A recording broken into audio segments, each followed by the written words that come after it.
What's going on, YouTube? It's your boy Mustard back with another video, and today we are here to review the casting of Frank Stone.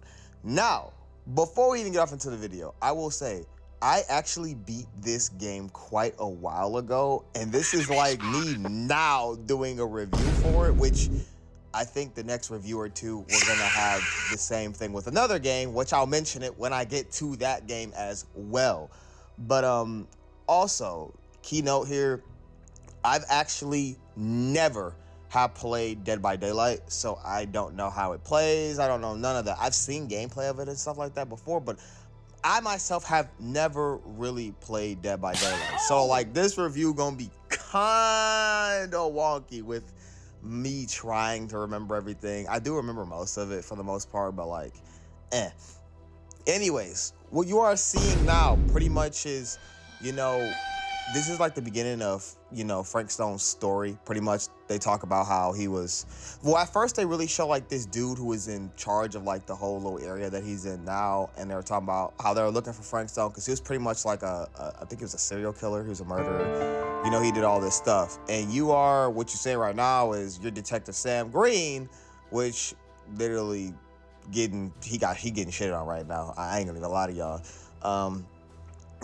Yeah, you're pretty much stopping him from trying to, for YouTube purposes, trying to off a baby. That'll be the nicest way I'll say that. And you can, which in this game, there's very much replayability. There's branching pathways to the story. Stuff can change and stuff like that. And there's this woman, her name was in my head too not too long ago, and I think it started like an A or something like that. Can't freaking remember her name right now. She's like an important part of the story because she's gonna be the reason why, Frank Stone comes back to life with all his super magical powers and all this other stuff. And literally after this scene, the game kind of really begins. Now, I believe the beginning of the game was you playing as the girl Maddie, and the year is apparently important. So it's 2024 there, and she pretty much gets invited to a mansion. And the lady who I told you was bringing back Frank Stone pretty much invited all of them. Just to give you a summary, there was this dude there, can't think of his name either, to do with the pink pants and the blazer. He weird. And there's another lady there, which I'll get to telling you her name later. You pretty much, at the beginning of the game, when you start as Maddie, before you even go to the mansion, she's having like visions of her mom. Her mom died, which we'll get to that kind of later too. After that, it kind of goes back into the 80s, I believe. The 70s or 80s, I believe, is where the story takes place off, where you play as Chris, which is, I think, short for Christina or something like that. I can't think of the hell's name. Chris, I think his name's Javi, and Linda, which those three are pretty much trying to make a movie, and then they pretty much find out about Frank Stone and or his murders took place at, and that they wanted to go to the place. But since, which I saw in the first scene, Sam Green stopping Frank Stone, he doesn't want them to go because bro has PTSD, which I would too, because he got hung. Like, that ass, I'm sorry, he got hung. Pretty much they're going to try to make a movie, but they'll end up needing money, so they'll need a camera, and they go to like this weird shop where they can get a camera. Push comes to shove, all that. Once they get all that, Sam's son, which his name was Robert, I believe. Like I said, I'm literally going off of like total brain memory here, trying to remember. Pretty much finds them a way into the place where Frank Stone was, because his dad was like not having it, and he was doing patrol or whatever. So pretty much when you're in there, you do meet up with Javi's sister, which was Bonnie. And Bonnie is actually Maddie's mother. So Bonnie dies not too later on. Well, kind of. It's pretty much Bonnie is dead. And when you're in the mansion with Maddie, the other lady is Linda, older. And they all have like pieces of the Frank Stone tape because they're telling the story of them as kids and how they found out about Frank Stone and the super magical powers. And apparently they made a tape of it and got rid of it and stuff like that after all the events happened and stuff like that, and never really talked about it again. I don't even think they ever really met up again. Well, there's reasons why. Like I said, this game has branching paths. So during this story, there are characters that can just straight up die. If you know, wrong quick time event or whatever, can straight up live. And then they have like I can't think of the word, different. I can't think of the word of it right now. But pretty much in one of the scenes, Chris from like the 80s can literally end up being transported into 2024, like still as like her young self. They never show her older, by the way. But yeah, there's different versions, there's different worlds out there was pretty much the whole like basis of the game necessarily. And I didn't really think that was bad. Now, like I said, this review is gonna kind of be like on me too, because like there's so much more to the story that I'm not really giving y'all, but I haven't played this in so long. So I just remember like the events and the deaths and all that, which honestly, I think there's an achievement out there where you could literally save everyone.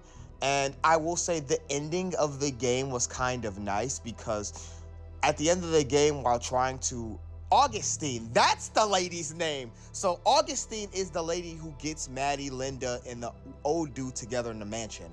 And she's trying to get all the pieces together to pretty much resummon Dr. Frank Stone once you get rid of him. Because when you're kids, you get rid of him because of the camera. The camera ends up having like special powers to get rid of him and get rid of all his mythological crap.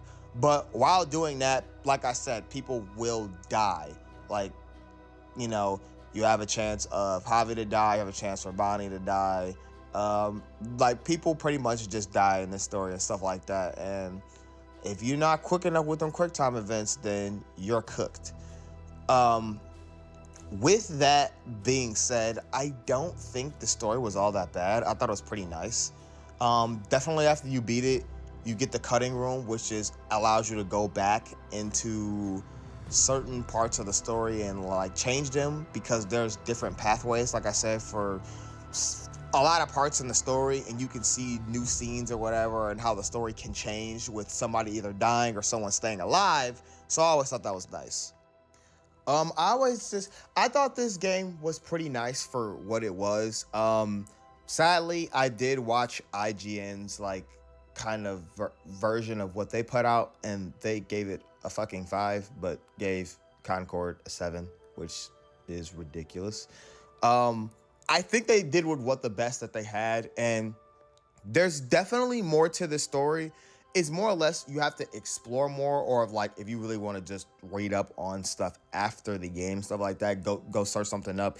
I think it kind of does a really, I wouldn't say the best job, but they definitely do a pretty decent job at explaining like the Dead by Daylight stuff and giving you more lore to it than from what you just play on the multiplayer side of it. When you actually play the Dead by Daylight game, you just play the villains, which I know there's story there too. I thought it was pretty nice. I thought it was pretty interesting. So, really just a small, quick review here. For my final verdict, I'm actually going to be IGN and give them a 7. I don't know why they didn't stick to a 7. That's what they fucking normally do. I'm just genuinely surprised that they gave this a 5 and said, oh yeah, it's mediocre because of, the story wasn't as good. Like, it's more or less a storytelling game. You don't need all these certain elements that IGN feel like that they need to have for it. And I'm sorry, IGN, for making it sound like that I'm shitting on you this video, but like, y'all kind of need to stop reviewing some games because y'all just really don't know what y'all are talking about. But I thought this game was nice in the end. which also, by the way, too, Augustine does die. If you, spoiler, if you haven't played the game or not, Augustine does die. She straight gets shitted on. But like I said, I do enjoy at the end of the game, because you're still running from Frank Stone, that it leads you to a bonfire, which apparently is like the beginning to Dead by Daylight. I always like stuff like that kind of like coexist into what you already know from like a previous game within the same universe or something like that. Universe is actually the word that I was looking for this game, by the way, too. There's like pretty much different universes and, you know, stuff like that, where some characters may be dead or different in one universe and then somewhere else in another universe. Like Sam here. Sam is like 50 in this game, which wouldn't really make sense with him stopping, you know, Frank Stone. He'd be like fucking 70 or 80, which they do mention in this game too, by the way. And there's different versions of the, you know, movie that they made also, by the way, that Augustine has altered and stuff like that. So like I said, really interesting game.